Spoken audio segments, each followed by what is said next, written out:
राधे राधे दोस्तों। आज की कहानी है अपशब्द। खाना खाने बैठी बहू अभी निवाला मुंह में डाल ही रही थी कि तभी सास चिल्लाई, अरे बहू, सुनती नहीं, कहाँ मर गई? देखो तुम्हारे ननंद के बेटे ने पोटी कर दी, तुम आकर इसे साफ कर दो। सास की बात सुनकर सोनम हैरान रह गई। वह कहने लगी, मम्मी जी, मैं खाना खा रही हूँ।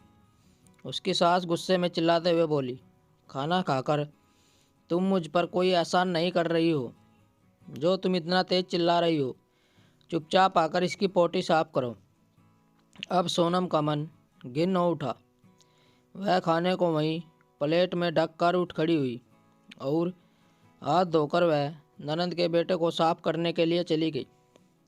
सोनम की ननंद मायके आई हुई थी और आज उसकी तबीयत थोड़ी ख़राब थी, तो वह डॉक्टर को दिखाने के लिए गई थी।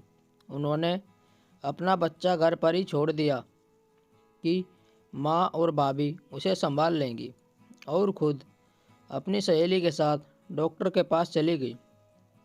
सोनम का खुद का बेटा आज 5 साल का हो चुका था। उसने ही अकेले बेटे की परवरिश की थी, लेकिन सास को लगता था कि बहू को बच्चा पालना आता ही नहीं और आज ननंद के बच्चे ने पोटी कर दी थी। उसकी सास नाक मुंह सिकोड़ कर उसे साफ करने को कह रही थी। खैर, उसने साफ सफाई कर दी और बच्चे को बोतल वाला दूध पिलाकर उसे सुला दी ने की कोशिश करने लगी। उसका खाना ऐसे ही रखा था। उसकी सास चैनल चेंज करके बस टीवी देखे जा रही थी। उसे अपनी सास पर बड़ी चिड़चिड़ाहट हो रही थी कि जब ज्ञान देने का समय आता है तो मम्मी जी कहती हैं कि बच्चों को पालना तो कोई मुझसे सीखे, और जब काम करने की बारी आती है तो मम्मी जी एक काम नहीं करती। थोड़ी देर बाद नन्नद आ गई तो फिर वो दोनों अपने बच्चे को संभालने लगी। तब जाकर सोनम ने अपना ठंडा खाना किसी तरह ख़त्म किया। भूख तो उसकी कब की मर चुकी थी।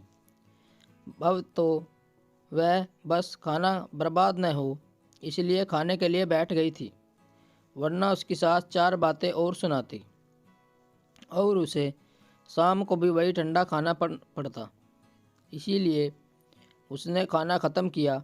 उसके बाद अब बाथरूम में पड़े हुए ढेर सारे कपड़े धोने के लिए बैठ गई। फिर उसे सास की आवाज़ आई। उसकी सास चिल्लाते हुए कह रही थी, बहू, कहाँ मर गई? शाम होने को आई है, ज़रा कॉफ़ी बना दो और साथ में पकोड़े भी तल लेना। सोनम को थोड़ा गुस्सा आया। हाथ धोकर अपनी सास के पास आई तो उसकी सास बोली, क्या हुआ, कॉफ़ी तैयार हो गई जो तू मेरे सामने आकर खड़ी हो गई? सोनम कहने लगी, मम्मी जी, मुझे आपसे कुछ कहना है। उसकी सास बोली, अब क्या कहना है तुझे? तुमसे तो बस बातें बनवा लो, बोलो जल्दी, क्या कहना चाहती हो?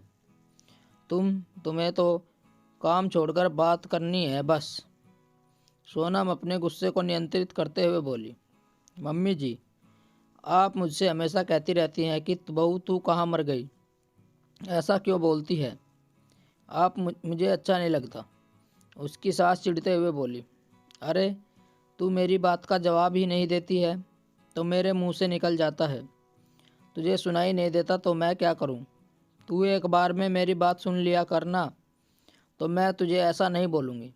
सोनम का मन गुस्से से खींच उठा। उसे समझ में नहीं आ रहा था कि मैं सास को कैसे समझाऊं, क्योंकि उसे ऐसा सुनना पसंद नहीं आता था। यह भी भला कोई बात हुई? दिन रात उसकी सास उसे यही बोलकर बुलाती रहती थी कि तू कहाँ मर गई। उसकी आंखों में आंसू बहने लगे, लेकिन उसने अपने आप को नियंत्रित किया और अपने काम करने के लिए रसोई में चली गई। आगे का पार्ट अगले भाग में बताया जाएगा। स्टोरी को लेकर आपकी क्या राय है, नीचे कमेंट करके हमें बताएं। ऐसी ही और बेहतरीन कहानियाँ सुनने के लिए हमारे चैनल को ज़रूर सब्सक्राइब करें। मिलते हैं आपसे एक और नई कहानी के साथ। कहानी सुनने के लिए आप लोगों का बहुत बहुत धन्यवाद। राम राम दोस्तों।